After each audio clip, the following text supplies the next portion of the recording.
Antes de vocês continuarem, senhores, desculpe interromper, Gabi. Eu tinha uma pergunta ainda a respeito dessa ligação da fala do Jerônimo com as facções, né? Orlando, essa é mais para você. O que é que você acha da questão da live? A Bahia é um narco-estado? Porque quando o Jerônimo fala esse tipo de coisa, ele está dando legitimidade, reconhecendo a existência do Estado paralelo, né? E, assim, na fala dele, reconhecendo que o Estado paralelo tem um papel na sociedade, importante ou não sei o que é que ele quer fazer com esse tipo de informação, mas eu queria saber de você, o que é que falta para a Bahia ser chamada de narco-estado, ou se já é um narco-estado? Não, para mim é muito claro que a situação do Brasil é que o Brasil caminha para ser um narco-estado completo, a Bahia é um narco-estado, Rio de Janeiro é um narco-estado, São Paulo é um narco-estado, o Ceará é um narco-estado. Eu vou explicar para vocês por quê. Independente do Jerônimo, tá? Porque ano que vem, vamos supor que ganhe a Semineto. Suponhamos que a Semineto vença as eleições. Em 2027, a Bahia continuará a ser um narco-estado. Existem condições dentro da ciência política para se reconhecer algo como narco-estado. Primeiro ponto, a infiltração política das organizações de narcotráfico, né, nas instituições ali, a infiltração do narcotráfico nas instituições políticas. Isso está dado na Bahia, sem dúvida nenhuma. E também em outras instituições de Estado, como do Judiciário, né? Ocupação territorial, eles detêm territórios que são deles. Você não vai conseguir coabitar naquele território, você não tem o Estado coabitando ali, na verdade o Estado é retirado daquele território para a ocupação deles. Boa parte da economia do Estado passa ali pela ilicitude, não é? Então, você preenche como se fosse assim, o bingo do que forma um narco-estado, do que caracteriza um narco-estado. Você tem, por exemplo, agora o caso da Venezuela. A Venezuela é, sem dúvida nenhuma, já há muito tempo um narco-estado, tem até um bom livro que trata sobre isso. E o livro, acho que é de 2015, por aí, e já tratava sobre isso. E agora os Estados Unidos declara realmente como narco-estado, né? Porque essas condicionantes elas foram preenchidas. Pronto. A Bahia corresponde também a esses requisitos. Então, sim, a Bahia é um narco-estado. Acho que isso está dado. E perceba, eu não estou fazendo aqui uma crítica direcionada ao Jerônimo. Eu fiz questão de fazer algo baseado sobre a ciência política, né? Naquilo que define de acordo com a ciência política. E agora entra a questão do PT. E nomeadamente Jerônimo Rodrigues. Jerônimo Rodrigues, ele tem... A gente tem que lembrar que o Rui Costa ele foi criticado pela própria esquerda baiana, pelo próprio PT da Bahia. Ele foi criticado por aquela declaração, não sei se vocês vão lembrar, sobre o policial. O policial é como um goleador na hora de estar na frente com o bandido. Você não vai colocar Romário de cara pro gol e achar que ele vai driblar. Ele vai chutar, né? Você não vai colocar um policial de frente com o bandido e achar que ele vai acariciar, ele vai atirar e vai matar. Ele quis falar isso. Quase um prendeu, matou.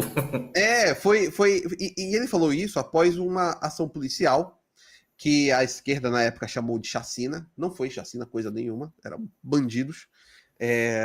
Mas ele falou algo parecido com isso. Acho que ele disse que os policiais estavam de frente pro gol e atiraram. Pronto.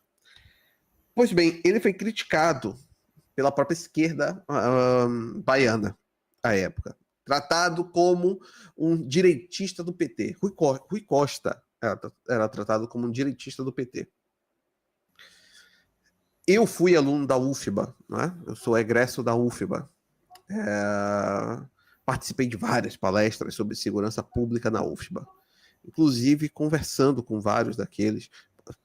Trabalhei diretamente com pessoas do PT, né?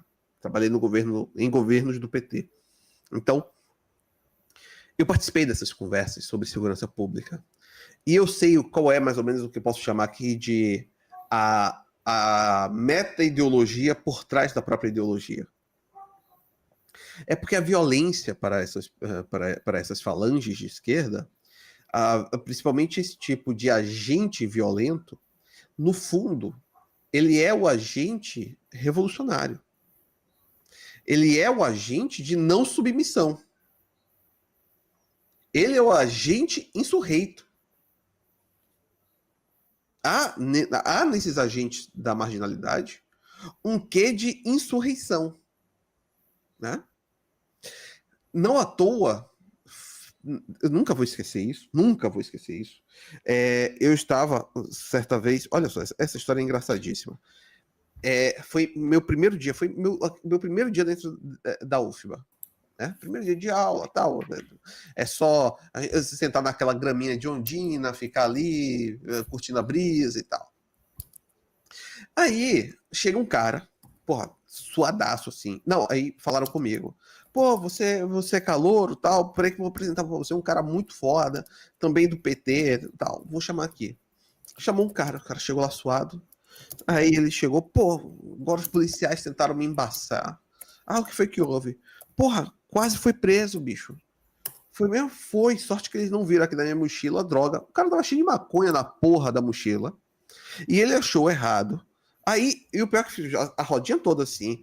Pô, só porque você é preto, pararam você, que isso, aquilo, outro. Tá bom, o cara realmente era negro. Mas o cara tava com droga na mochila. Ele não é que... Poxa, velho, aí não é opressão burguesa. Você tá entendendo? E só que eles olharam para aquilo como assim, ok que você está cometendo um crime, mas qual o problema de você cometer um crime? Não é? Crime pior é ele olhar para você, um homem negro, e pará-lo por ser negro. Porque, obviamente, se você é negro e você é parado, você foi parado por você ser um homem negro. Então, eles olham para esse tipo de agente e é o agente insurreito. É o agente que não aceitou submeter-se a uma lógica de Estado, a uma lógica de sociedade, que é uma lógica muito burguesa.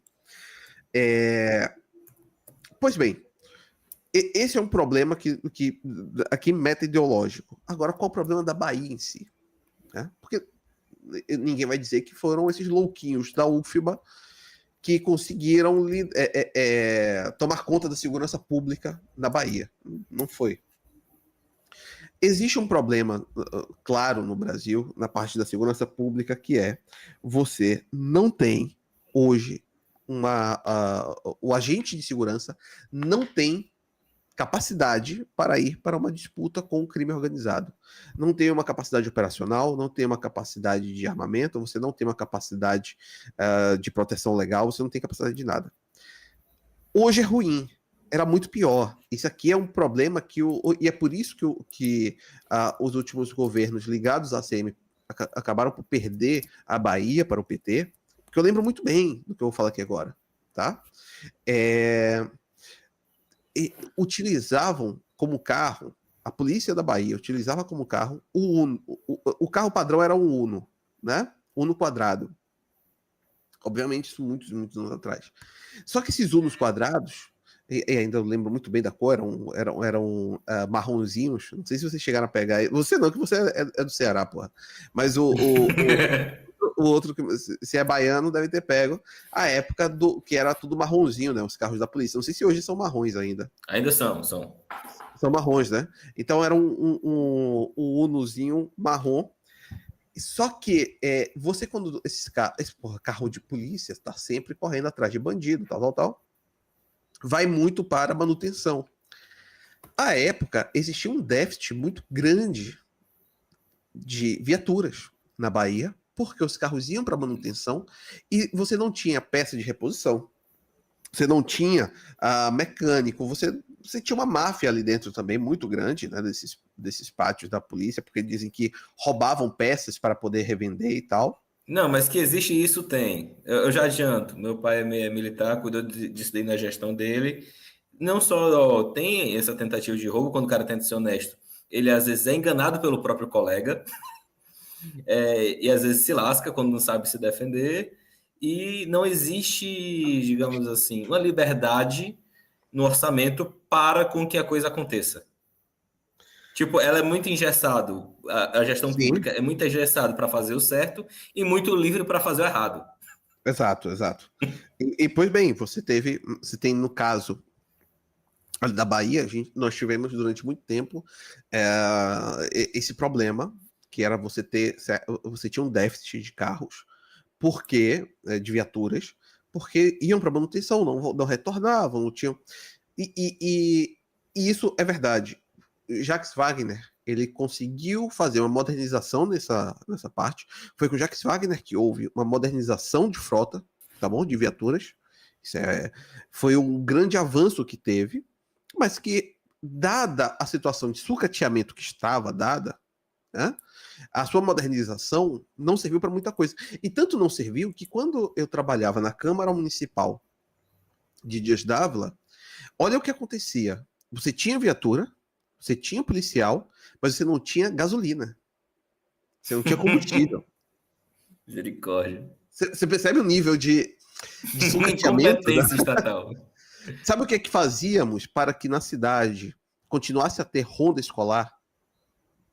Não existe a cota. Cada parlamentar de Câmara tem um voucher para poder abastecer seu carro. Né? Tem o cartão da Câmara. Passava esse cartão da Câmara para a Polícia Militar. Juntaram 3 vereadores para fazer isso. Pegaram seu cartão, passaram para a Polícia Militar, falaram bem assim: não, nós vamos deixar de abastecer nosso carro com esse voucher, passamos para a Polícia Militar, e assim vocês colocam 2 viaturas para fazerem as rondas perto de escola. Tá? Aí você percebe o nível de sucateamento que há. Então, naquela época, imagina hoje. Sim, mas isso foi o quê? 2013, por aí. Foi em 2013, mais ou menos isso. Porque foi no primeiro ano de mandato. Né? Foi no primeiro ano de mandato. Que começou isso. Então, isso já em 2013. Agora, mas perceba, eu falo sobre o último governo ligado à ACM, que eu nem lembro quem foi o governador à época. Foi César Borges? Não lembro se foi César Borges. O governador anterior a Jacques Wagner. Se puder ver quem foi o governador, já me ajuda muito. Porque eu não gosto de... Eu sou muito impreciso com nomes, cara. Eu tenho esse problema. Eu sou péssimo com nomes. Hoje eu queria falar Enoch Powell, e na minha cabeça só vinha Jeremy Powell, que é tipo o cara do Fed americano. Então eu falei, eu sou muito ruim com nomes. Mas bom, você... Paulo Souto. Foi Paulo Souto. 2003 e 2006. Pronto, então foi com o Paulo Souto. Você já tinha... E antes de Paulo Souto foi quem? O governador?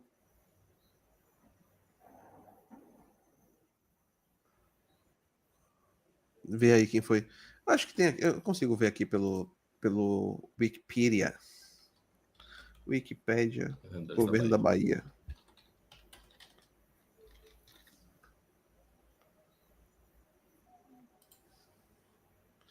Pronto.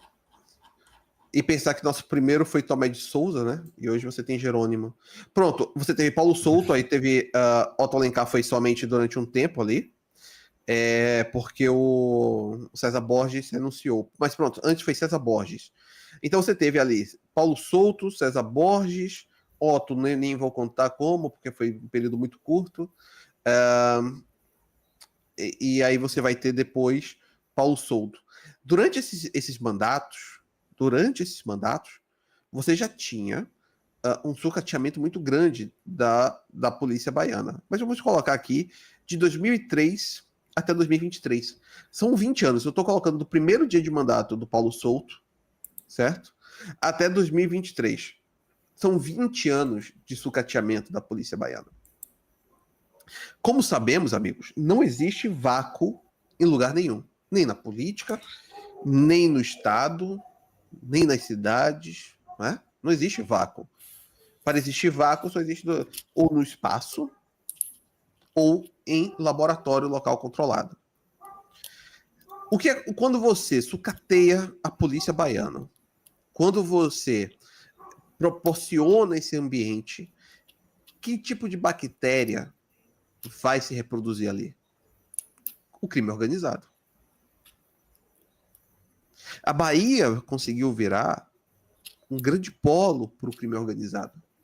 E isso piora, porque perceba só, nós tínhamos essa fragilidade, né? Nós tínhamos essa fragilidade durante muito tempo. Nós tivemos essa fragilidade. Só que nós não éramos um local, como posso falar, preferencial para certas facções. Isso muda após aquela operação que foi televisionada pela Globo, inclusive, no Rio de Janeiro. Há uma operação no Rio de Janeiro que foi televisionada pela Globo, que vocês vão lembrar, que foi na época das ocupações para o PP, para colocar as UPPs. As UPPs, isso, para a instalação das UPPs. Aquela operação que eu acho que toma controle da Rocinha e tudo mais. Os bandidos saem dali, eles correm como ratos. E muitos se instalaram em outros estados. Nomeadamente, Espírito Santo foi muito afetado. Bahia foi muito afetado. Ceará foi muito afetado. Esses estados tornaram-se refúgio para bandidos egressos daquela invasão do Rio de Janeiro.